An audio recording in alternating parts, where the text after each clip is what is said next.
Hello there, everyone. Welcome to Gate Academy.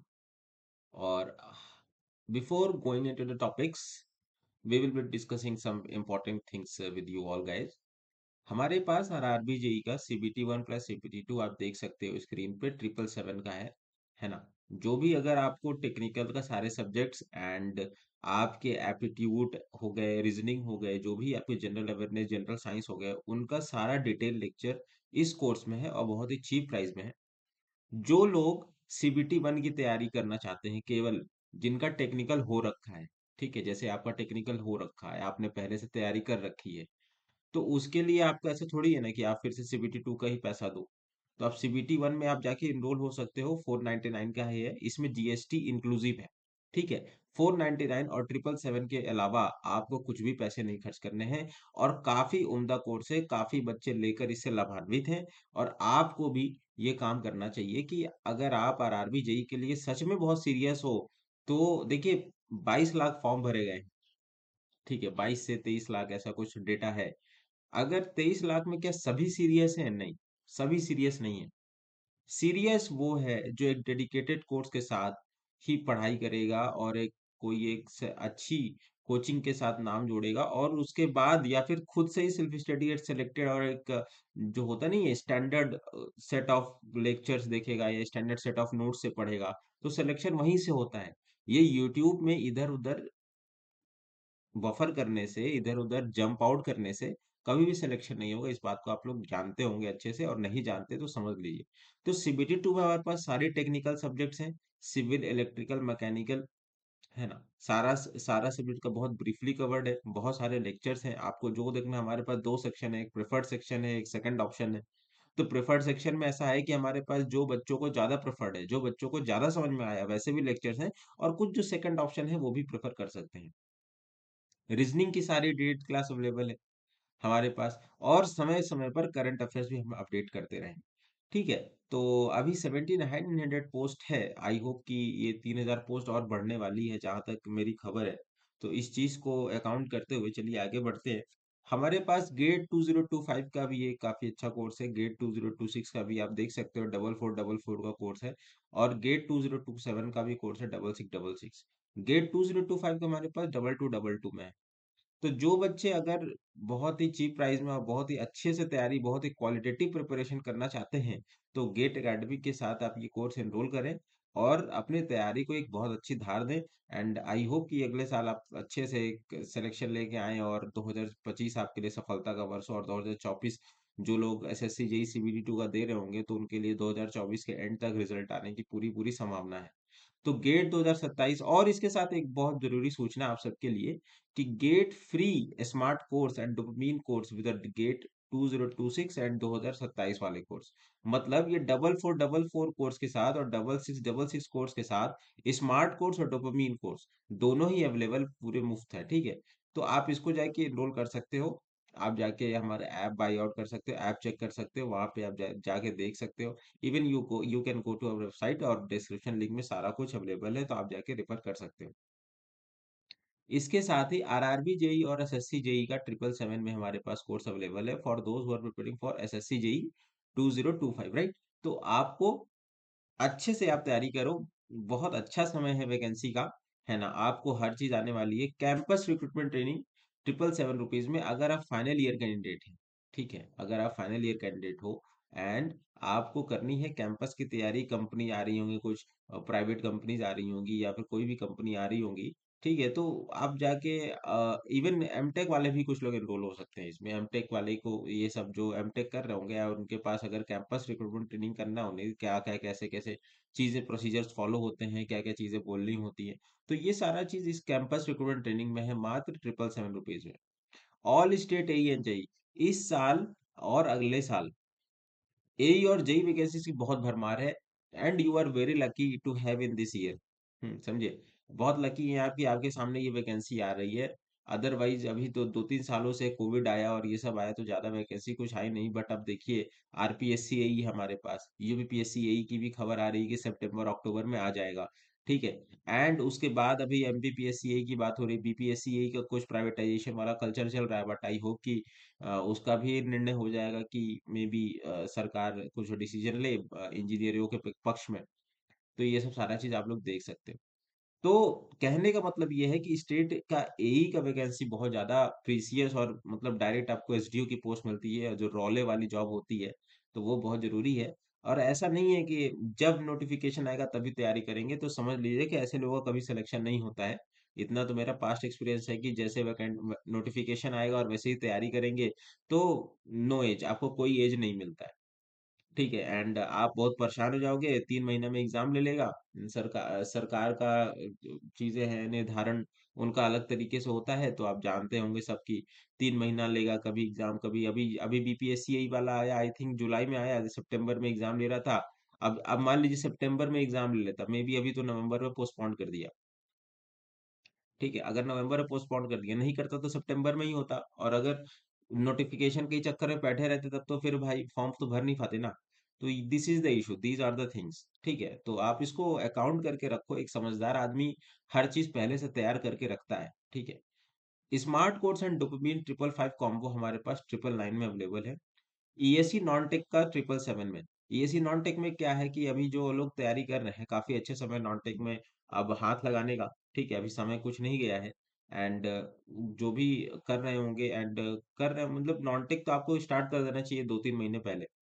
ठीक है, अगर नॉन टेक को आप उधार देना चाहते हैं, कई चीजें नहीं समझ में आती, इंजीनियरिंग ड्राइंग हो गया, एप्टीट्यूड हो गया, मटेरियल साइंस हो गया, ठीक है, प्रोजेक्ट प्रोजेक्ट मैनेजमेंट हो गया, तो ये सारा चीज अगर आपको रिवाइज करना है, तो इतने सस्ते कॉम्बो में एक तरीके से रिवाइज हो जाएगा। आप वीडियो 1.5x और 2x में देखोगे, तो सारा कुछ रिवाइज हो जाएगा, काफी अच्छे से रिवाइज हो जाएगा। गेट सब्जेक्ट वाइज कॉम्बो हमारे पास अवेलेबल है ना। अगर आपको सब्जेक्ट वाइज कुछ सब्जेक्ट्स आपने कर रखे हैं, जैसे सॉइल कर रखा है, आपने एफएम कर रखा है, then what is the need of buying for purchasing the course for soil and FM, isn't it logical, है ना। तो इसी के लिए सब्जेक्ट वाइज कॉम्बो भी हमारे पास अवेलेबल है। आप जाइए हमारे वहां पे कांटेक्ट नंबर बात करिए, नहीं तो वेबसाइट पे जाओ। ठीक है, वहां पे आपको सारा चीज पता चलेगा। चलिए आइए देखते हैं आगे आपके पास और क्या क्या है। ठीक है, आप देख सकते हो गेट अकेडमी आपके लिए क्या क्या कर रहा है। तो ऑनलाइन टेस्ट सीरीज है, डिटेल्स है ना, फॉर ये फॉर 2025 के लिए। अब तो गेट में टेस्ट सीरीज लगाने का समय है, अभी नहीं लगाओगे तो कब लगाओगे। सब्जेक्ट वाइज टेस्ट है, basic level, subject wise test है, advance level, multiple subject test है, चैप्टर वाइज टेस्ट है, फुल लेंथ मॉक टेस्ट है। हर एक टेस्ट को गेट में, गेट एग्जाम को अगर आपको अच्छे रैंक के साथ निकालना है, अच्छे आईआईटी से एमटेक करना है, अच्छे एनआईटी से एमटेक करना है, तो आपको आपकी प्रिपरेशन को आपको टेस्ट से देना होगा। बिना टेस्ट दिए ये बात आप जान लीजिए कि आपका सिलेक्शन नहीं हो रहा है। इस बात को आप बहुत अच्छे से समझिए कि बिना गेट बिना टेस्ट सीरीज में हाथ लगाए, और 3-4 कोचिंग से, एक कोचिंग का क्या होता है, अगर आप एक ही कोचिंग का लोगे तो उसमें पैटर्न एक ही रहता है उन सबका, कि वो लोग एक बड़े चंक से क्वेश्चन लेते हैं और वहीं से वो लोग करते हैं। ऐसे ही आपको 3-4 कोचिंग का टेस्ट सीरीज लेना चाहिए बच्चों। ठीक है, बिना आपको वेरिड एक्सपीरियंस होने बिना नहीं होगा, तो आप कैसे हैंडल करोगे। तो वो सब सारा चीज आपको ये टेस्ट सीरीज ही एज देगी। तो बिना टेस्ट सीरीज के तो आप बैठ के अगर जाओ, अगर बैठोगे एग्जाम में, तो I don't think that, sorry to say, but I don't think that कि आप रैंक ले आ पाओगे। अच्छी क्वालिफाइंग नंबर आ सकते हैं, बट रैंक अच्छी तभी आएगी जब 3-4 टेस्ट से गो थ्रू हो। राइट, तो ये सब आपको अकाउंट करना है। Subject wise test basic level 10 test है, आप देख सकते हो। Subject wise test advance level 10 test है। मल्टीपल सब्जेक्ट टेस्ट है, 10 टेस्ट है। चैप्टर वाइज टेस्ट है, 100 test. Chapter wise test 100 test, please note it. Full length mock GATE पूरा है 10 टेस्ट, है ना। तो इसको आप अकाउंट करके रखो। इसके साथ गेट सिविल की पीवाईक्यू की ई बुक भी अवेलेबल है हमारे पास, तो प्राइस है 222 में। ठीक है, और प्लस जीएसटी इसमें अलग से, गूगल ई बुक का डिस्क्रिप्शन लिंक में है। तो इसमें आप देख सकते हो कि engineering mathematics, strength of material, RCC and structure and pre stress concrete, structural analysis, general aptitude, design of steel structure, geometrics engineering, construction materials and management and engineering mechanics, ये सारा कुछ यहाँ पे अवेलेबल है इस पीवाईक्यू की volume book में। ठीक है, और आप देख सकते हो कि 38 ईयर्स का, ये बहुत बड़ी बात है, नॉर्मली इसको लोग प्रोवाइड नहीं करते। 38 ईयर्स का जो ये यहाँ पे है ना चंक, ये बहुत जरूरी है कि आपको वेरिड एक्सपीरियंस से गो थ्रू होना पड़ेगा। बिकॉज आप, मैं मानता हूँ कि अगर आप टेस्ट सीरीज लगाओगे और पीआईक्यू लगाओगे, आप, अगर आप उसको मतलब क्या कहूंगा मैं, रटना तो नहीं चाहिए, बट इतना आप गो थ्रू हो जाओगे अगर कि आप टेस्ट सीरीज और पीवाईक्यू अच्छे से कर रहे हो तो आपके 50 नंबर तो कहीं नहीं गए। अगर आप केवल पीवाईक्यू कर रहे हो ढंग से and you are mugging up all the formulas, then 30 number तो आपके कहीं नहीं गए। ठीक है, तो इसको भी एक आप अकाउंट करके रख सकते हो। गेट सिविल पीवाईक्यू वॉल्यूम 2 है ना, तो यहाँ भी 38 ईयर्स का है। इसकी भी प्राइस 222 है। इसमें क्या क्या है वॉल्यूम 2 में? जियो टेक्निकल इंजीनियरिंग है, फ्लूइड मैकेनिक्स है, ट्रांसपोर्टेशन इंजीनियरिंग है, इन्वायरमेंटल इंजीनियरिंग है, इंजीनियरिंग हाइड्रोलॉजी है, इरिगेशन इंजीनियरिंग है। तो ये सारा चीजें आप देख सकते हो कि 800 पेजेस में लगभग अवेलेबल है। तो कहने का मतलब यही है कि काफी अच्छा सब डिजाइन है। 38 ईयर्स में टॉपिक वाइज सब कुछ दिया हुआ है, आप देख सकते हो टॉपिक वाइज प्रीवियस 38 ईयर्स, तो यू कांट इसको टेक आप लाइटली नहीं ले सकते, काफी क्वालिटेटिव कंटेंट है। इसी के साथ जनरल एप्टीट्यूड, एप्टीट्यूड और मैथमेटिक्स से क्या कहा जाए बच्चों? अगर आप numerical ability, logical reasoning, verbal ability, special aptitude ये सारी चीज कर रहे हैं एंड इसके साथ आप मैथमेटिक्स भी कर रहे हो साथ में, तो 30 नंबर तो आपका कहीं नहीं गए। एक तो पीवाईक्यू लगा लोगे, और केवल पीवाईक्यू अगर लगा रहे हो तो 30, अगर mathematics aptitude plus civil engineering का ये जो दो पीवाईक्यू लगा लिए, तो हमको नहीं लगता कि 45 नंबर आपके कहीं गए हैं। मैं एकदम रॉ फैक्ट बता रहा हूँ। ठीक है, काफी तैयारी किया हूँ मैं भी, और तो मैं जानता हूँ कि इसमें क्या क्या चीजें होती है। अगर आप इतना कर रहे हो तो बहुत है। तो ठीक है, फिर चलिए बढ़ते हैं आगे के सेशन की ओर।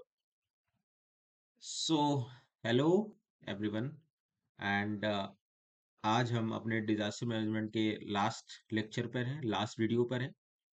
हमारी जो श्रृंखला है, आई होप कि आपने इसको देख रखा है, नोट्स प्रिपेयर कर रखा है। ठीक है, तो जो डिजास्टर मैनेजमेंट जो सब्जेक्ट है, देखिए अमूमन जो 22 सब्जेक्ट्स जो हमारे इस पेपर में आ रहे हैं बच्चों, 22 सब्जेक्ट्स जो हैं यहाँ पर, तो अमूमन देखा जाए अगर आप डिवाइड करोगे तो लगभग 5.5 के आसपास का इसका रेशियो बैठ रहा है। मतलब अगर हर सब्जेक्ट से 5 क्वेश्चन भी देख लिया जाए, ठीक है, तो ये काफी इम्पॉर्टेंट है कि हर सब्जेक्ट को कवर करना चाहिए, बिकॉज कंपटीशन बहुत ज़्यादा है। आप जो भी वैकेंसीज में अप्लाई करेंगे, मतलब whether you are general, you are ST, you are OBC, तो आपको जनरल की ही सीट का 15 गुना करके ही आपको प्रीलिम्स इसमें क्वालिफाई होगा। तो इस बात को आप लोग ध्यान दीजिए। और साथ ही साथ तो जो हमारी श्रृंखला है, हिंदी जो अपलोड हुआ है, उसमें आप हिंदी वीडियोस जो है और जो हमारे बैचेस में आप देख पा रहे होंगे कि जो हिंदी है एंड जीएस है, यूपी जीएस है, तो उसको भी कम्प्रिहेंसिवली कवर किया गया है। तो कहने का मतलब है कि आपको हर एक चीज पे, हर एक कॉन्सेप्ट पे पकड़ बना कर रखनी है। हिंदी में से 25 में से 25 लाने का आपको टारगेट रखना है। जीके जीएस में भी 25 से कम 20 तो आपके पास होना ही चाहिए। ठीक है, और बाकी इसमें 100 में से कम 80 क्वेश्चन आपके इसमें सही होना ही चाहिए। ठीक है, तो हम बात कर रहे थे डिजास्टर मैनेजमेंट की, तो हमने काफी एक लंबे सिरे से काफी ज्यादा गैप हो गया है, तो let discuss all those facts first. तो डिजास्टर मैनेजमेंट मैंने बताया था आपको कि हमारे पास जो भी है, कि हम जो भी बता रहे हैं, वो नेशनल डिजास्टर मैनेजमेंट प्लान 2019 के तहत है ना। जो भी कुछ डिजास्टर मैनेजमेंट में जो भी फैकल्टी पढ़ाती है all over India, pan India, तो वो एनडीएमपी प्लान 2019 से ही पढ़ाती है। ठीक है, की टर्म्स इसमें hazard, vulnerability, risk assessment, reduction, इनके बारे में बात की गई है। उसके बाद आज हम जो बात करेंगे, हालांकि वो हमारे पास होगा इंटरनेशनल फ्रेमवर्क, योगो और संडाई फ्रेमवर्क के बारे में बात करेंगे। बट उससे पहले ये सारे अप्रोचेस हम लोग देखें कि एनडीएमए क्या करती है, national executive committee guideline strategy क्या करती है। डिजास्टर मैनेजमेंट के बारे में हमने जाना कि डिजास्टर मैनेजमेंट क्या है, डिजास्टर क्या होता है, डिजास्टर डैमेज, ये कुछ टर्मिनोलॉजीज है ना, छोटे मोटे आपसे एमसीक्यू पूछ लेगा कि बताओ डिजास्टर डैमेज क्या होता है।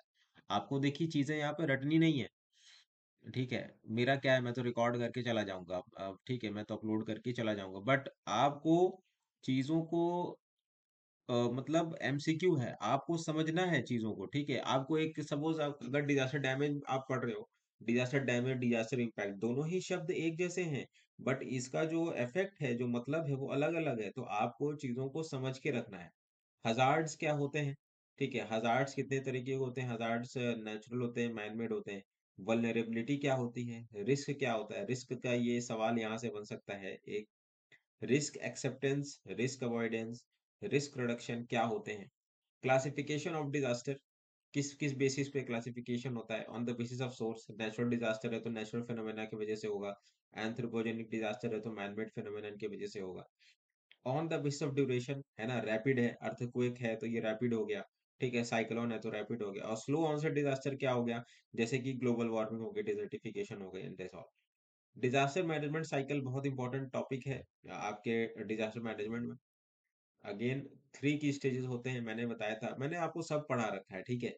अगर आप मेरे नोट्स को रखे होंगे तो आज ये आपके इस मेरे वीडियो के साथ, ठीक है, लगभग 10-11 वीडियोस बनी है इस पे, ठीक है। तो एक एक घंटे की, मतलब 11 घंटे में आपका पूरा डिजास्टर मैनेजमेंट कंप्लीट है। मैं लेके आऊंगा इस पे आपके एमसीक्यू सेशन, एंड एक मैराथन भी मैंने प्लान कर रखा है। ठीक है, तो 3 की stages of activities that are taken up within disaster risk management. Before a disaster क्या होता है, डूरिंग अ डिजास्टर क्या होता है ना, आफ्टर डिजास्टर क्या होता है। जैसे कि अब डूरिंग अ डिजास्टर क्या हो गया, कि मान लीजिए आप अर्थक्वेक में आ गए हैं और आप घर में मलबे में दबे पड़े, तो आपका सबसे पहला प्राइम टारगेट क्या होगा, कि आप इवैक्यूएट हो, आपको ढूंढा जाए, आपको रेस्क्यू किया जाए, और उसके बाद आपको रिलीफ प्रोवाइड किया जाए। तो वही सब चीजें तो मैंने लिखवाई है, ठीक है। आफ्टर डिजास्टर, पोस्ट डिजास्टर क्या होता है, ठीक है। Recovery, rehabilitation, reconstruction, dissolve, disaster preparedness कितना हम उसके लिए तैयार है, यूएनआईएसडीआर का क्या है इसमें। Again, individual level activity, community efforts, है ना। ट्रेडिशनल 3 आर्ट्स को हमने 3 पी से रिप्लेस किया है। प्रिवेंशन, प्रिपेयर्डनेस, प्रूफिंग, ये आएगा आपके एमसीक्यू में। Disaster risk reduction and planning, इसके बारे में हमने बात करी। पॉलिसी फ्रेमवर्क क्या है, रिस्क अवेयरनेस क्या है, इम्प्लीमेंटेशन ऑफ द प्लान है, अर्ली वार्निंग सिस्टम है, यूज ऑफ नॉलेज है, रिलीफ एंड रिहेबिलिटेशन है कि क्या होता है, ये रिलीफ फेज क्या होता है, रिहेबिलिटेशन फेज क्या होता है। Again, post disaster recovery and construction, reconstruction refer to the full restoration of the services, है ना। तो रिकंस्ट्रक्शन मतलब उसी चीज को दोबारा फिर से बनाना, फिर से वही उसी रास्ते पर ले आना, ठीक है। डिजास्टर मैनेजमेंट इन इंडिया, हमने बात करी थी कि क्या क्या लीगल और इंस्टीट्यूशनल संस्था संवैधानिक और जो इंस्टीट्यूशनल फ्रेमवर्क है इंडिया में, तो वो क्या है। तो आप देखिएगा, पहले हमने जो यहाँ पे रिएक्टिव सेटअप से प्रोएक्टिव, है ना। पहले क्या होता था कि होने के बाद, जैसे कि रिएक्टिव मतलब कल एग्जाम है और आज आप पढ़ रहे हैं, और प्रोएक्टिव मतलब 2-3-4 महीने पहले एग्जाम, बाद एग्जाम है और आज आपसे पढ़ रहा है, दैट इज कॉल्ड प्रोएक्टिवनेस, ठीक है। तो वैसे ही हम भी तैयार हैं उस चीज को लिए, डिजास्टर मैनेजमेंट को लेकर। तो डिजास्टर हमने एक एक श्रृंखला देखी, डिजास्टर मैनेजमेंट सेल क्या करता है, डिजास्टर मैनेजमेंट एक्ट 2005 क्या कहता है, उसके तहत 3 बाइफरकेशन, 3 टियर स्ट्रक्चर्स हमने डिजाइन किया है, एनडीएमए, एसडीएमए, डीडीएमए, सबके बारे में हमने डिटेल में जाना है कि institutional framework at national level क्या है, ठीक है।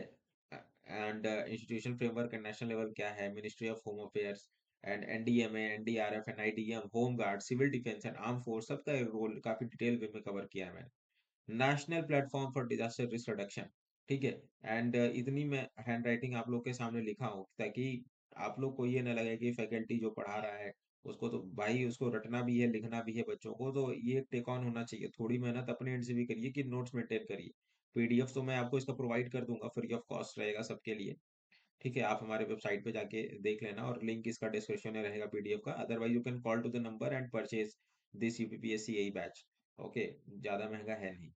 तो सारा अब जैसे कि ऐसे मैं कवर कर रहा हूँ, ऐसे सारे फैकल्टीज कवर कर रहे हैं धीरे धीरे, ठीक है। तो बेस्ड ऑन द कैलेंडर, अभी यूपीपीएससी का कैलेंडर नहीं आया है, कैलेंडर आने के बाद, हाँ, तो उसके बाद देखते हैं कि क्या प्लानिंग, कैसे क्या करना है, अभी तो कुछ डिसाइड नहीं हो पा रहा है, कि क्योंकि कैलेंडर अब होप सो कि अप्रैल में एग्जाम हो, बट अब कैलेंडर आए तभी तो आदमी कुछ बताए।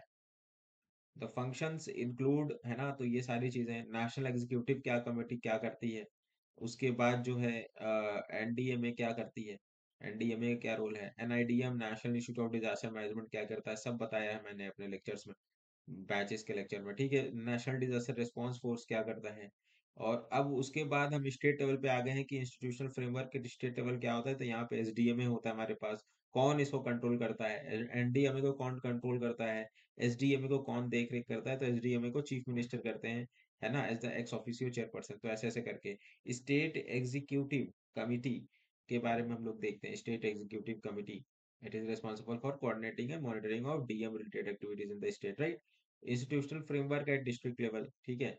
डिस्ट्रिक्ट लेवल पर कौन इसको मेंटेन करता है, डीसी करते हैं, डिस्ट्रिक्ट मजिस्ट्रेट करते हैं, responsible for overall coordination. And local authorities, उसके बाद लोकल अथॉरिटीज का भी रोल काफी अभूतपूर्ण है डिजास्टर मैनेजमेंट में। local authorities, panchayati raj institution, municipalities, district and cantonment boards, and town planning authorities, which control and manage civic services, ensure capacity building of their employees for managing disaster, carrying out relief, rehabilitation, and reconstruction activities in the affected areas. They also prepare their disaster plans as per the national and state guidelines. Financial arrangements under national है ना। अब disaster तो हो गया, पैसे का भी तो देख रेख करना पड़ेगा, बिकॉज डिजास्टर एक ऐसा सब्जेक्ट है इसमें कि हर चीज, मानव संसाधन संसाधन से लेकर पैसा, इनकम, हर चीज लगती है। तो काफी एक रेस्पॉन्स फंड जनरेट करना पड़ता है। कौन इसको मैनेज करता है? सेंट्रल गवर्नमेंट मैनेज करती है। सेंट्रल डिजास्टर रेस्पॉन्स अकाउंट है ना, सेंट्रल असिस्टेंस इनके क्या करती है? National calamity contingency fund, NCCF है ना। तो ये सारी चीजें बहुत इंपॉर्टेंट है, जो जो इंपॉर्टेंट है, जहां से परव्यू है क्वेश्चन का, तो वहां से आपको मैं बताया हूँ हर चीज। नेशनल डिजास्टर मैनेजमेंट प्लान 2016, अभी हमने आपको स्टार्टिंग लेक्चर में बताया था कि national disaster management plan 2019, but आप देखिए कि हमारे देश में 2016 में पहला नेशनल डिजास्टर मैनेजमेंट प्लान बना, एंड उसके बाद जो है एनडीएमपी, और ये नेशनल डिजास्टर मैनेजमेंट प्लान एक तरह का बेस बना आगे के मैनेजमेंट प्लान को बनाने के लिए। तो इसमें जो हुआ है ना, तो इसमें संडाई फ्रेमवर्क और डीआरआर और सस्टेनेबल डेवलपमेंट गोल्स को मद्देनजर रखते हुए सारे पॉइंट्स और गाइडलाइंस तैयार किए गए हैं, ठीक है। इस बात को आप लोग भूलेंगे नहीं। It provides a framework and direction to the government agencies for all phase of disaster management cycle, ठीक है। तो इसको आप लोग देखेंगे नहीं तो। और ये क्या करता है प्लान? प्रिवेंशन करता है, मिटिगेशन करता है, रिस्पॉन्स करता है और रिकवरी करता है। और 5 थीमेटिक एरियाज हैं, 5 पीज हैं, ठीक है, ठीक है। फेज 1 हो गया इसके पास अंडरस्टैंडिंग रिस्क, फेज 2 हो गया inter coordination, inter agency coordination, phase 3 हो गया investing in DRR structural measures, phase 4 हो गया investing in DRR non structural measures, phase 5 हो गया कैपेसिटी डेवलपमेंट। तो प्लान इसमें जो है ये सारी चीजें हैं। अब उसके बाद ये सारा हमने इंस्टीट्यूशन फ्रेमवर्क डिस्कस कर लिया। अब इसके बाद हम एक एक करके नेचुरल हजार्ड्स की बात किए हैं, ठीक है। नेचुरल हजार्ड स्टार्ट किया हूँ अर्थक्वेक से। अर्थक्वेक क्या करता है, कितने क्या होता है? पहली बात तो अर्थक्वेक पता होना चाहिए क्या होता है, क्या बेसिक इसका फंक्शन, कैसे काम करता है, डाइवर्जेंट, कन्वर्जेंट, ट्रांसफॉर्म, किन किन किन तरह से मूवमेंट होता है ताकि हमारे पास अर्थक्वेक होता है, सब बताया हूँ आपको। अर्थक्वेक रिस्क इन इंडिया, ठीक है, कितना बड़ा खतरा है। भाई जैसा खतरा होगा, एक बात बताइए, अगर आप सब्जेक्ट, कोई सब्जेक्ट है, कोई एक मेजर है, माइनर है, आप मेजर को ज्यादा इंपॉर्टेंस दोगे, माइनर को कम दोगे, तो वैसे ही मैंने भी किया और वैसे ही आपके क्वेश्चन ही बनेंगे, ठीक है। अर्थक्वेक रिस्क इन इंडिया की अल्पाइन हिमालयन बेल्ट क्या है, क्या कहाँ कहाँ होता है, 5 सेंटीमीटर पर ईयर से ये मूव ऑन कर रहा है। और उसके बाद हमने बात की, देखिए नेचुरल हैजार्ड को कवर करने की एक टेक्निक होती है। पहला, आपको पता होना चाहिए कि वो हैजार्ड है क्या। उसके बाद उसके बारे में थोड़ी सी जानकारी। उसके बाद रिस्क कितना है उसका हमारे देश में। उसके बाद एनडीएमए क्या कहती है, ठीक है, एनडीएमए गाइडलाइंस क्या कहती है, तो उसके बारे में बातें हो रही, ठीक है। अर्थक्वेक रेजिस्टेंस कंस्ट्रक्शन, तो ये सारी चीजें। उसके बाद है ना अवेयरनेस, प्रिपेयर्डनेस, कैपेबिलिटी डेवलपमेंट, अब उसके बाद सुनामी आ गया। क्या होता है सुनामी, कैसे होता है सुनामी। उसके बाद tsunami risk India, disaster management guidelines on management of tsunamis, क्या क्या चीजें होती है, structural measures, non structural measures, ये सारी चीजें। उसके बाद वॉल्केनो की हमने बात की थी, वॉल्केनो क्या होता है, कितने तरह के वॉल्केनो होते हैं, ठीक है। Causes of volcano, volcano risk in India, है ना, क्या रिस्क है, तो वॉल्केनो का रिस्क कम है, तो उसी तरह उसको भी हम लोग कम ही पढ़ते हैं, ठीक है, कहीं भी। फ्लड्स, फ्लड क्या होता है? फ्लड से हम काफी प्रभावित है, हमारा देश है ना, काफी ज्यादा अफेक्टेड है, वर्सली अफेक्टेड है। तो इसको मैंने काफी डिटेल में, आपने देखा होगा कि 40 मिलियन हेक्टेयर, ये देखिए 40 मिलियन हेक्टेयर इज जो है फ्लड प्रोन है। तो कॉजेज ऑफ फ्लड क्या है, इनके बारे में डिस्कस किए थे। नेचुरल कॉजेज क्या होते हैं, एंथ्रोपोजेनिक कॉजेज क्या हो सकते हैं, कुछ कुछ आपको अपने लेक्चर्स में मैंने डिटेल में बताया कि इसे क्या, कैसे कैसे होता है, कुछ कुछ पॉइंट्स मैंने बताई हैं। और कुछ कुछ नहीं बताता बिकॉज ऑफ पॉलिटिकल इंटरफेरेंस होने का डर लगा रहता है, ठीक है। NDMA guidelines on flood management, structural measures क्या है, नॉन स्ट्रक्चरल मेजर्स क्या है, flood proofing, flood management faces, integrated water resource management, flood forecasting and warning in India. Urban flood, ठीक है, अर्बन फ्लड क्या कहता है? अर्बन फ्लड एक नया कॉन्सेप्ट है जो कि कवर करना बहुत जरूरी है। क्यों होता है ये, शहर में क्यों होता है, और उसके बाद क्या क्या कॉजेज हैं, वही कह रहा हूँ, कॉजेज क्यों होते हैं ये, ठीक है। एंथ्रोपोजेनिकल एंथ्रोपोजेनिक एंथ्रोपोलॉजिकल फैक्टर्स क्या होते हैं, उसके बाद क्या रिस्क है और एनडीए में क्या कहता है, एनडीए में गाइडलाइंस क्या कहती हैं अर्बन फ्लड को लेकर। उसके बाद हमने लैंडस्लाइड को डिस्कस किया कि लैंडस्लाइड क्या है। ठीक, लैंडस्लाइड क्या होता है, कैसे होता है, कॉजेस क्या है, लैंडस्लाइड का रिस्क कितना है। तो तीन चार तरह के वल्नरेबिलिटीज जोन है इसमें, पांच चार तरह के, very high, high, moderate to low, other areas. उतना जाने की जरूरत नहीं है, बट आपको बेसिक बेसिक हर चीज पता होना चाहिए। Landslide hazard mitigation, NDMA guidelines क्या कहती है, एनडीएमए कहती है क्या कहती है उस पे।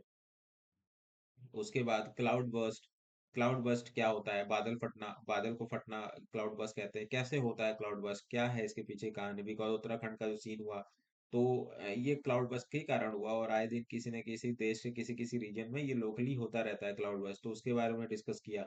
साइक्लोन क्या होता है, साइक्लोन से हमारा तटीय क्षेत्र जो है पहले, अभी आपको पता होगा कि हमारा जो तटीय क्षेत्र था पहले जो है 7,000 किलोमीटर था, अब बढ़कर वो 11,000 किलोमीटर हो गया। ऐसा क्यों हो गया, because of the use of advance measuring technologies, है ना। तो साइक्लोन रिस्क क्या है, NDMA guidelines on cyclone, mitigation, mitigation कैसे कर रहे हैं साइक्लोन का। उसके बाद जो है ड्रॉट, ड्रॉट के बारे में, सुखाड़ जिसको हिंदी में कहा जाता है। जो लोग ग्रामीण परिवेश से बिलोंग करते हैं उनको इनके बारे में वो अच्छे अच्छे से पता होगा। Again types of drought, meteorological drought, agricultural drought, सबकी टेक्निकल डेफिनेशन है, सबको आपको एक बार पढ़ना है, याद करना है।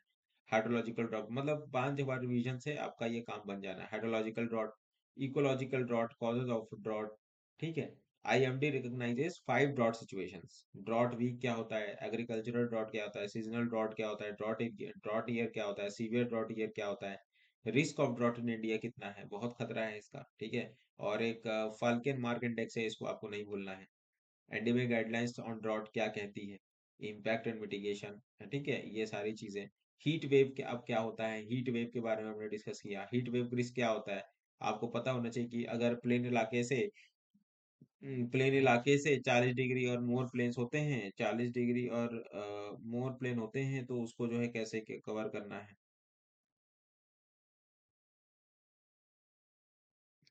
राइट, 40 डिग्री से फॉर प्लेन एरिया होता है, इसको मैंने काफी अच्छे से बताया है, आप जाके रेफर करिए, ठीक है।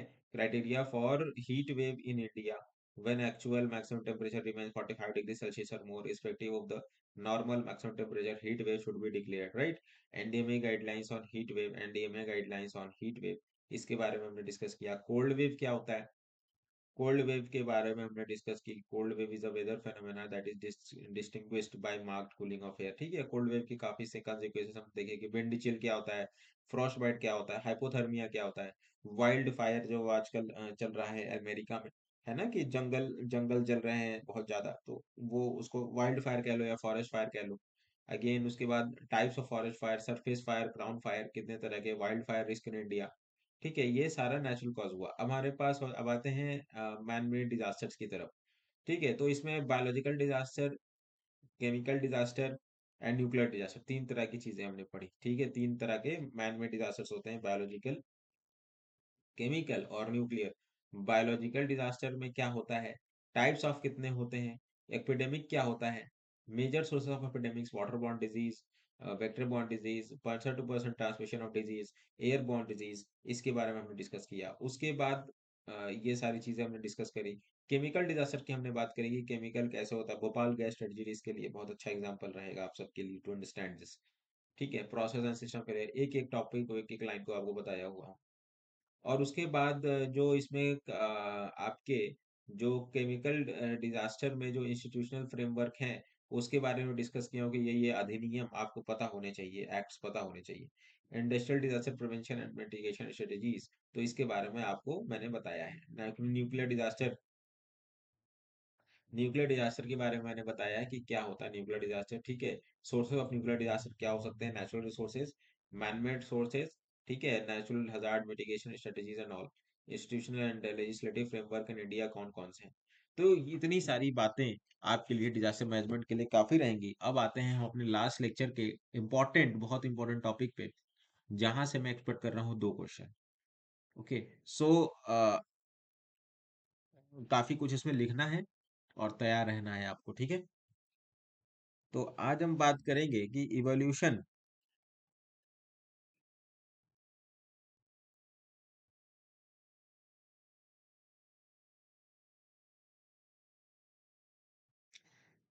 evolution of global framework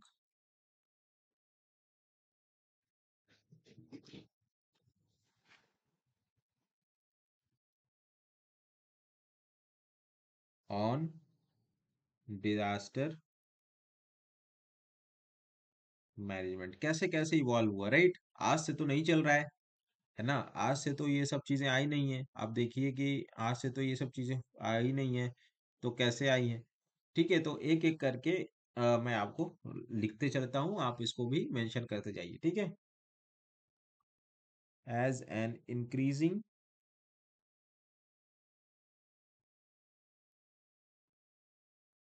number of people, ये बहुत बड़ा टॉपिक है। हालांकि जो क्रक्स हैगा, इसका क्रक्स समझ रहे हैं? जो इसका जो सबसे इसका नोट नटशेल में कहा जाए, तो इसको मैं आपको देने का प्रयास करूंगा। ठीक है, number of people are being affected by natural hazards,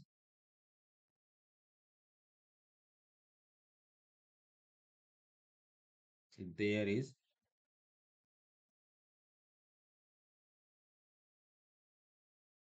growing recognition by governance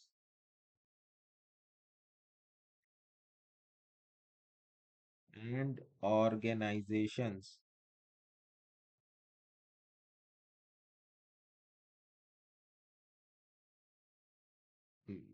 that building resilient communities, क्योंकि ये धीरे धीरे रियलाइज होता गया कि नेचुरल हजार्ड्स देखिए आएंगे ही आएंगे, तो क्यों ना एक ऐसा सिस्टम बनाए जो कि रेजिलिएंट हो, है ना, और रिड्यूसिंग डिजास्टर रिस्क, और जिनका जो इनिशिएटिव हो कि डिजास्टर के रिस्क को रिड्यूस करना ही उनका अहम प्रमुख केंद्र हो। ठीक है, तो इस यही चीज मैं लिखवा रहा हूँ, is a core initiative,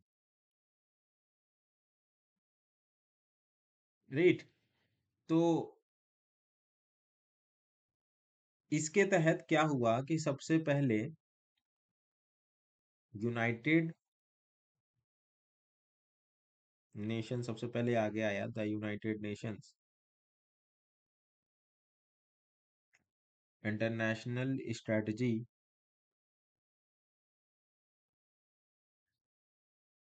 international strategy for disaster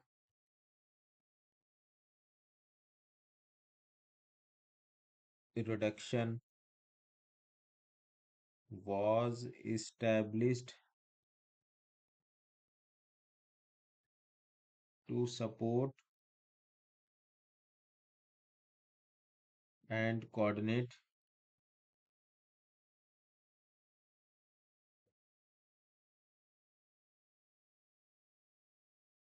this movement, right? तो इसके बाद क्या हुआ, इसके बाद जो है, ठीक है, उसके बाद जो है 1960s में, ड्यूरिंग 1960s,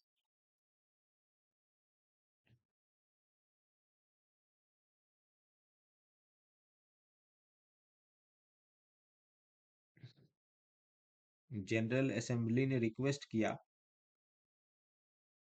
जनरल असेंबली ने रिक्वेस्ट किया कि, इसको मैं आपको हिंदी में लिखवा रहा हूँ, उन्हें शॉर्ट फॉर्म में रिक्वेस्ट किया कि,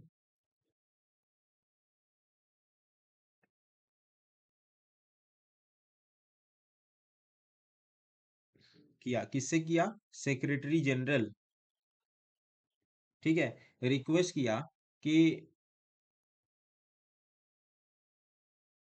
उनको जो डिजास्टर स्ट्रक स्टेट्स है ना, जो जैसे कि कोई भी डिजास्टर स्ट्रक है ना, मतलब रिक्वेस्ट किया डिजास्टर स्ट्रक रीजन से, या फिर स्टेट से, कुछ भी से, देश स्ट्रक रीजन, क्योंकि एक डिजास्टर तो किसी पर्टिकुलर रीजन में होगा।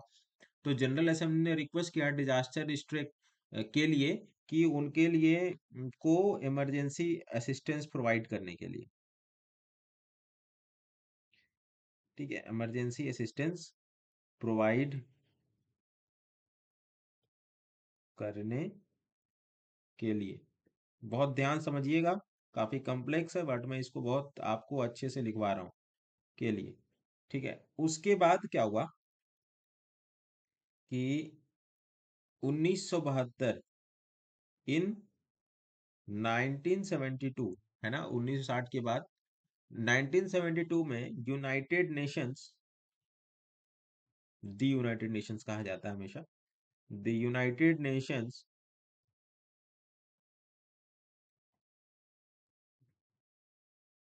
डिजास्टर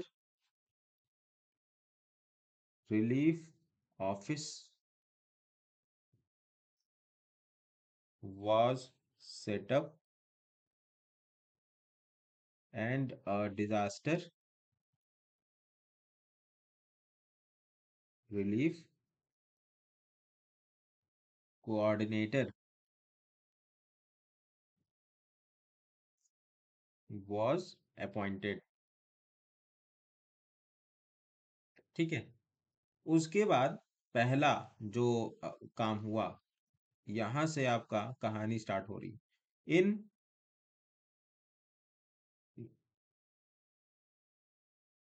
1990 टू 1999, ठीक है, 1999,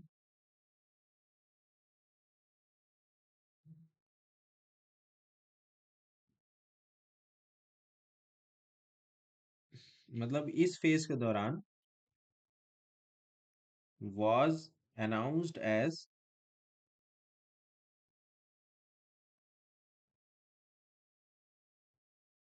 the international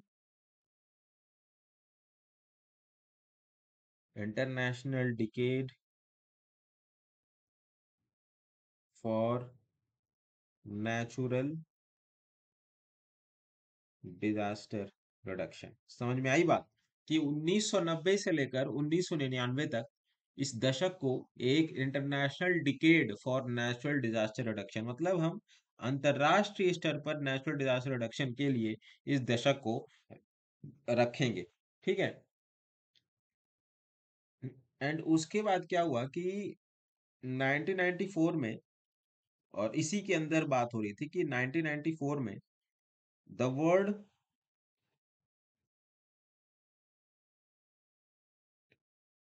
conference on natural disaster reduction in Yokohama Japan.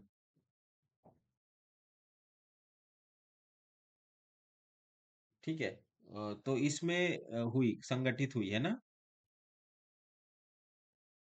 संगठित हुई। ठीक है, इसको आप ऐसे लिख लीजिएगा। 1990 से 1999 तक international decade for natural disaster, मतलब उस दशक को कैसे जाना गया, international decade for natural natural disaster reduction. और 1994 में वर्ल्ड कॉन्फ्रेंस और natural disaster reduction in Yokohama Japan संगठित हुई। ठीक है, उसके बाद जो है योकोहामा स्ट्रेटेजी का प्लान जो है वर्ल्ड कॉन्फ्रेंस में रखा गया, जो कि हम अभी आगे डिस्कस करेंगे। Again,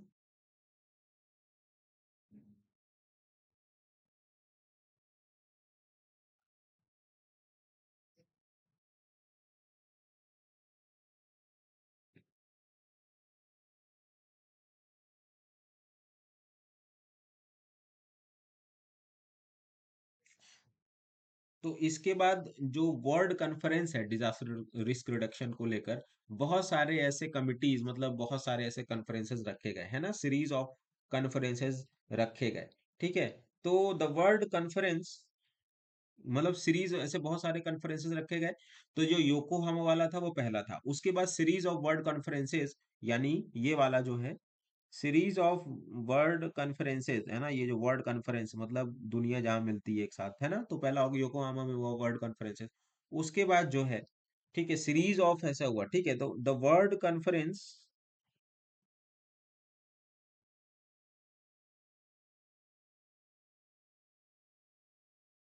has been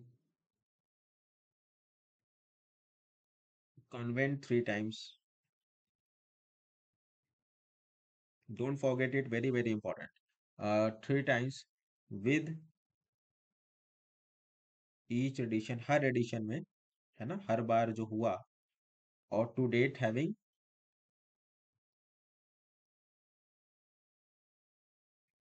addition to date having भी मतलब हर जगह जापान में हुआ। ठीक है, इसको आप लोग को भूलना नहीं है। अगर आपसे बोला जाए कि वर्ल्ड कॉन्फ्रेंस कहाँ पे हुआ था, तो वो जापान में हुआ था। ठीक है, having been hosted by Japan.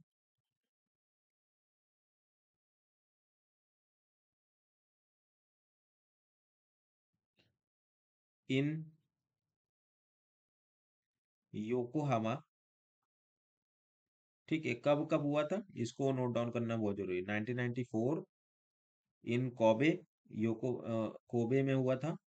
इन 2005, और उसके बाद and in Sendai 2015। So don't forget it, right, हर 10 साल में हो रहा है ये। समझ में आ गई बात। सेंडाई 2015 में हो रहा है।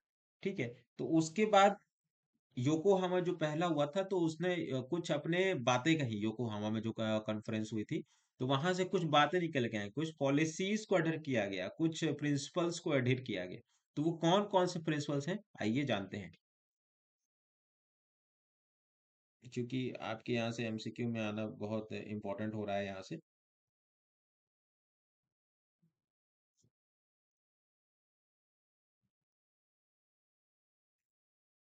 योकोहामा स्ट्रेटजी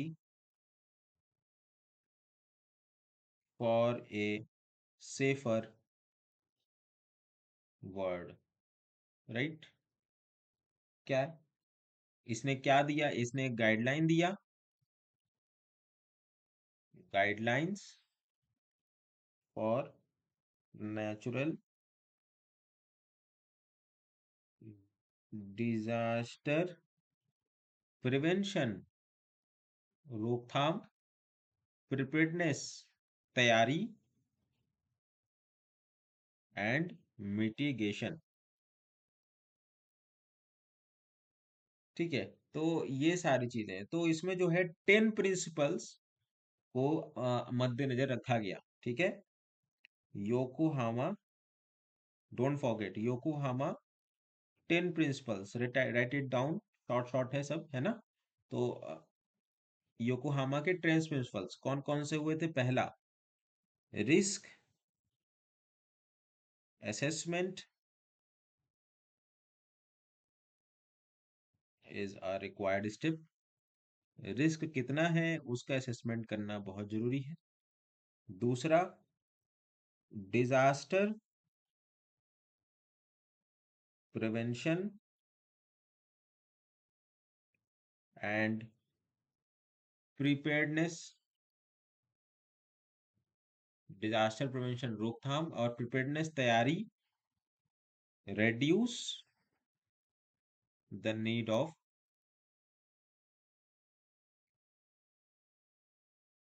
नीड फॉर, ये बहुत शॉर्ट फॉर्म में मैं लिखवा रहा हूँ आपको।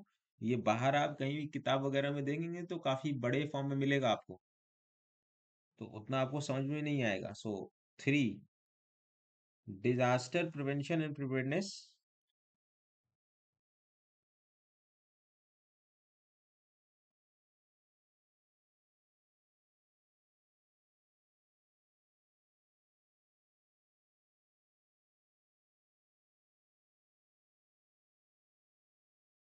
प्रिपेयर्डनेस आर इंटेग्रल, जुड़े हुए मुद्दे हैं। ठीक है, integral aspects of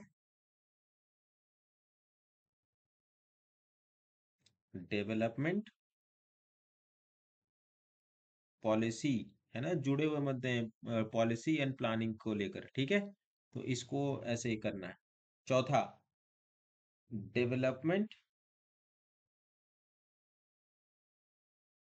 and strengthening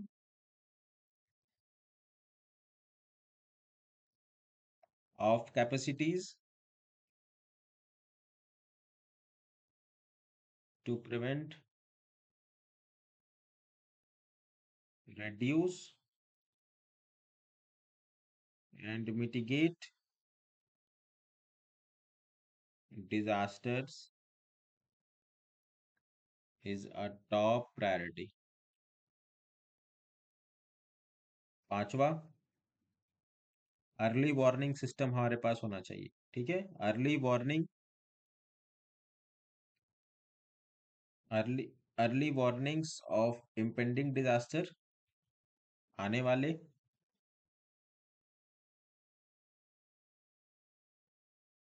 disasters and there effective तैयारी, है ना, उनका निस्तारण, एंड इफेक्टिव डिसेमिनेशन। छठा, participation at all levels in prevention. सातवां, वल्नरेबिलिटी रिडक्शन। ठीक है, जो जो वल्नरेबल है, लग रहा है कि भाई साइक्लोन के आसपास ये तटीय इलाका प्रभावित होने वाला है, तो आप क्या करिए, वहां पे रिडक्शन कर दीजिए। ठीक है। आठवां, टेक्नोलॉजी एंड इंफॉर्मेशन शेयरिंग।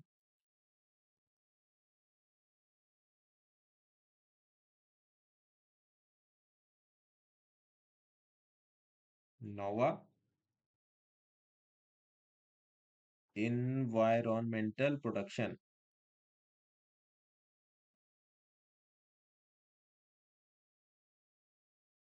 ठीक है, और मैं 10वां इसी स्लाइड में कंप्लीट करवा दे रहा हूं आप लोग को। ठीक है, 10वां जो है, क्या है, ईच कंट्री की प्राइमरी रिस्पॉन्सिबिलिटी है कि अपने अपने देश के लोगों को बचाना। ठीक है, each country bears the responsibility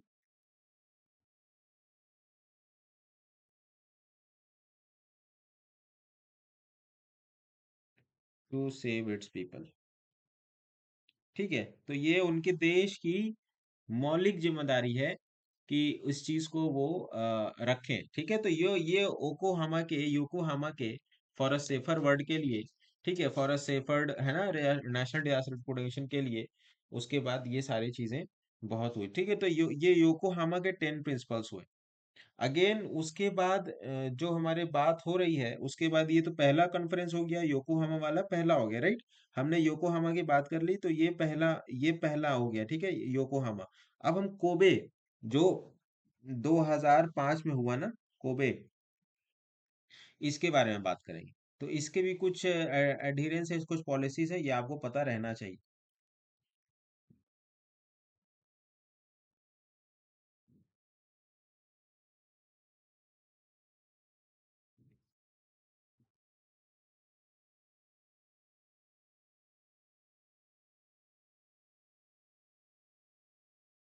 10 second.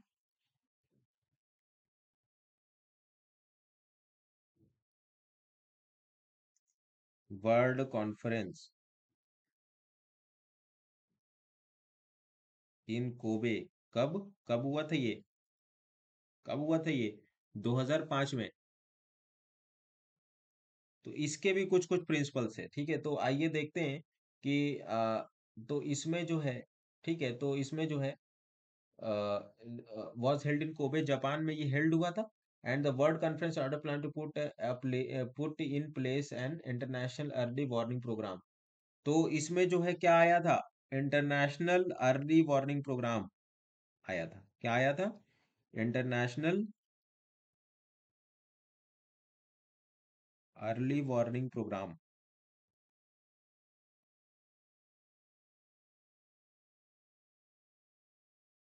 ठीक है, तो बिल्डिंग द रेजिडेंस कम्युनिटी, है ना, the Hyogo framework, the first plan to explain the describe and detail the work required from all the sectors.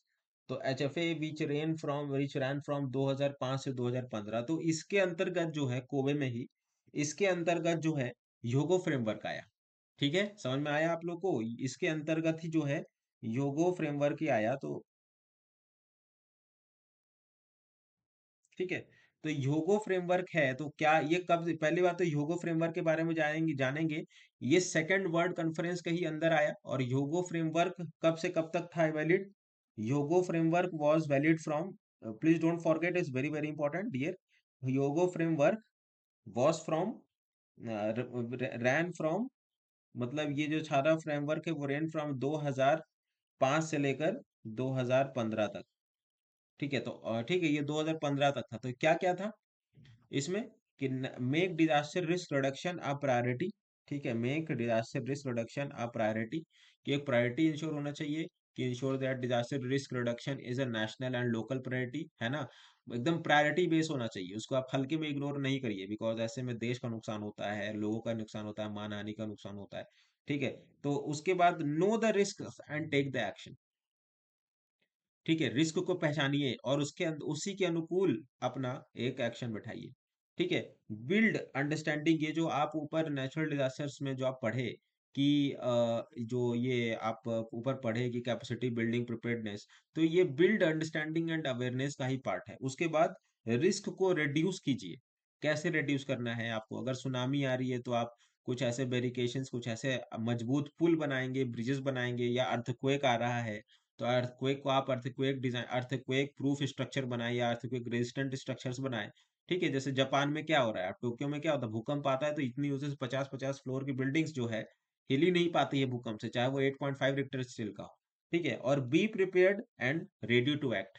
ठीक है, तैयार रहना है हमेशा। आप देखते होंगे कि जापान में जो चेयर्स होते हैं, उनको आपने कभी देखा है कि नहीं, जब भूकंप आता है तो उसी के नीचे से हेलमेट निकल आता है और हेलमेट को लोग पहन लेते हैं। ठीक है, तो कहने का मतलब है be prepared and ready to act. तो होगो फ्रेमवर्क के बारे में ये सारी बातें हुई। होगो फ्रेमवर्क कब से कब तक? विच रैन फ्रॉम 2005 से 2015, और इसका जो जिक्र है वो second world conference in Kobe 2005 में हुआ।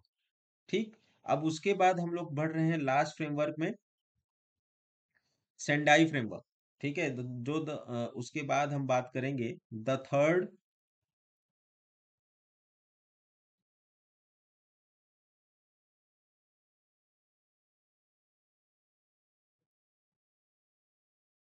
UN, United nation world conference on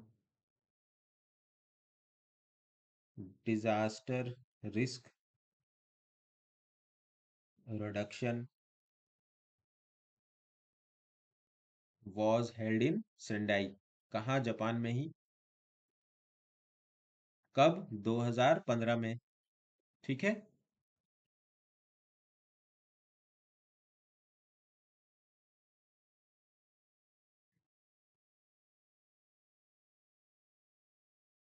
2015 में ये हुआ। ठीक है, तो इसमें जो है डिजास्टर रिस्क रिडक्शन फ्रेमवर्क अपनाया। क्या अपनाया इसने? जो द कॉन्फ्रेंस अडॉप्टेड, अब जो सारी बातें हो रही है वो थर्ड यूनाइटेड नेशन में, तीन कॉन्फ्रेंस हुआ हमारे पास। एक योकोहामा में पहला, तो उसमें हमने 10 प्रिंसिपल डिस्कस कर चुके हैं। दूसरा कोबे में हुआ है, तो कोबे में ह्योगो फ्रेमवर्क आ गया है। अब तीसरा जो सेंडाई में हुआ है उसके बारे में बात कर रहे हैं, the conference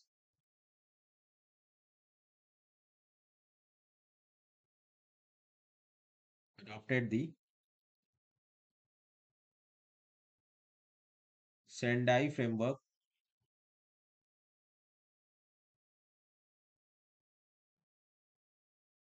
for disaster risk reduction 2015 से लेकर 2030 तक। डोंट फॉरगेट कि संडाई फ्रेमवर्क अभी कौन सा एक्टिव है? तो संडाई फ्रेमवर्क एक्टिव है। ठीक है, तो उसके बाद जो है इसमें जो है संडाई जो है 7 ग्लोबल टारगेट्स रखा, तो जो कि इस प्रकार है।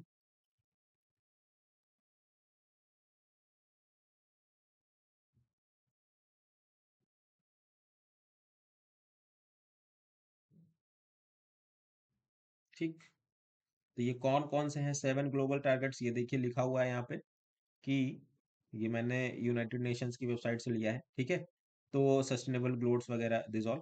तो इसमें ये देखिए क्या है कि नंबर ऑफ डेथ्स जो है, missing person and person affected by disasters पर 1 लाख पीपल, ठीक है।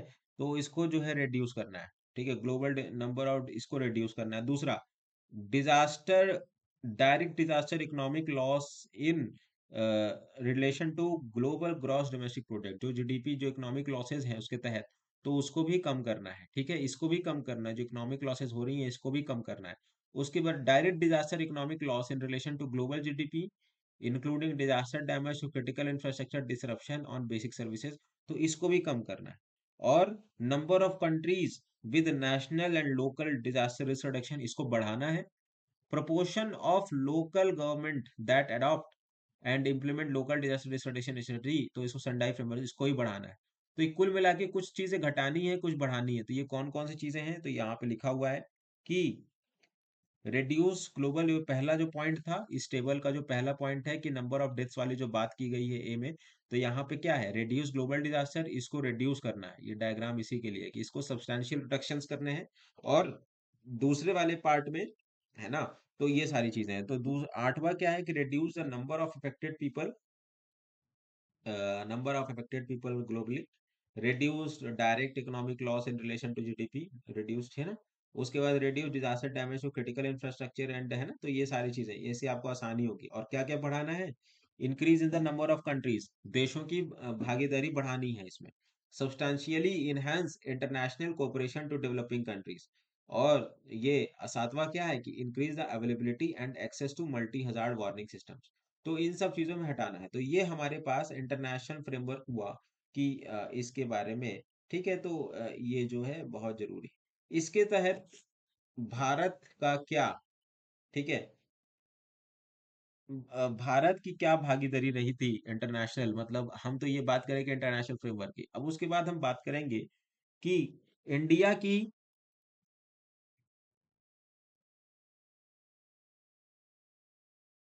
Cooperation of India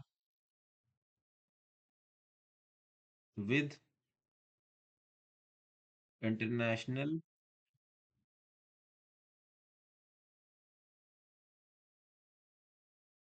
international cooperation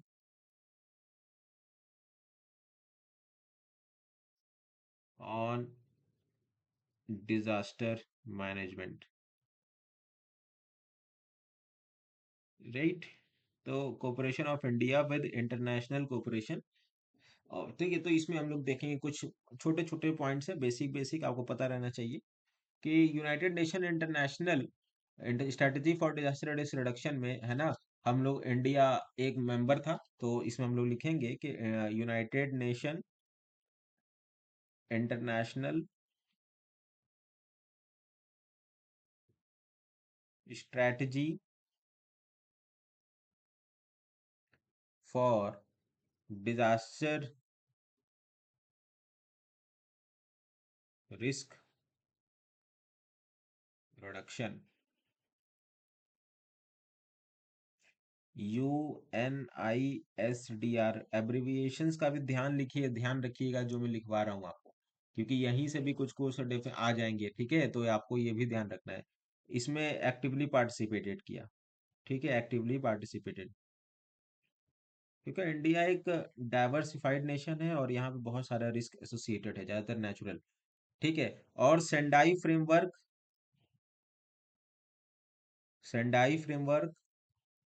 and other framework also, है ना, तो उसमें भी जो है एक्टिवली पार्टिसिपेट किया, ठीक।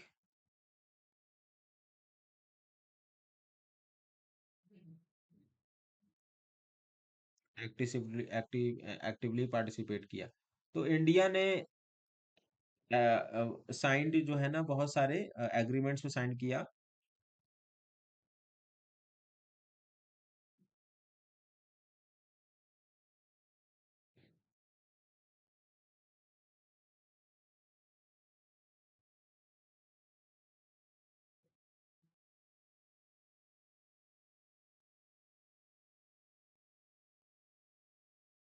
लाइक जैसे कि सार्क एग्रीमेंट हुआ था, ठीक है, केवल इतना याद रखना है आप लोग को, ठीक है, सार्क एग्रीमेंट याद किया था, ठीक है। और उसके बाद है ना, तो और उसके बाद joint declaration intent between India and joint declaration intent, है ना, तो इसको भी बिटवीन इंडिया एंड जर्मनी, ये इंटेंट है, राइट इट डाउन, इंटेंट। ठीक है, और ये सारी चीजें हैं। तो उसके बाद पार्टनरशिप है इसका, इंडिया का, गवर्नमेंट ऑफ इंडिया जो पार्टनरशिप है, पार्टनरशिप विद UNISDR, WCDRR, है ना, world conference on disaster risk reduction. उसके बाद GPDRR, global platform for disaster risk reduction. ठीक है, AMCDRR, Asian ministerial conference for disaster risk reduction. उसके बाद UNOCHA, ठीक है, United nation office for the coordination of humanitarian affairs. ठीक है, तो उसके बाद और UNDA, है ना, यूनाइटेड नेशन डिजास्टर असेसमेंट। तो ये सारी चीजें इसमें जो है पार्टनरशिप किया है। उसके बाद वेरियस मीटिंग्स होस्ट किया है इंडिया ने, वेरियस इंटरनेशनल मीटिंग्स और एक्सरसाइजेज होस्टेड बाय इंडिया। उसके बारे में बात कर लेते हैं, इसके बाद लेक्चर आपका खत्म, डिजास्टर मैनेजमेंट ओवर। ठीक है, तो ये कौन कौन से थे, जैसे कि यहाँ पे SAAD, सा MEX, ठीक है, तो ये हुआ था फ्रॉम 23 से 26 नवंबर 2015, न्यू दिल्ली में। ठीक है, आपको अगर और जानकारी चाहिए तो गूगल कर लीजिएगा, हालांकि रिक्वायरमेंट नहीं है। GIDM, वहां पे हम लोग पढ़े थे, NIDM, national institute of disaster management. ये है Gujarat institute of disaster management, है ना। इसमें जो है सार्क का सेंटर इस्टेब्लिश हुआ था, सार्क सेंटर इस्टेब्लिश्ड। उसके बाद तीसरा, उसके बाद एक बहुत इंपॉर्टेंट है बिम्स्टेक।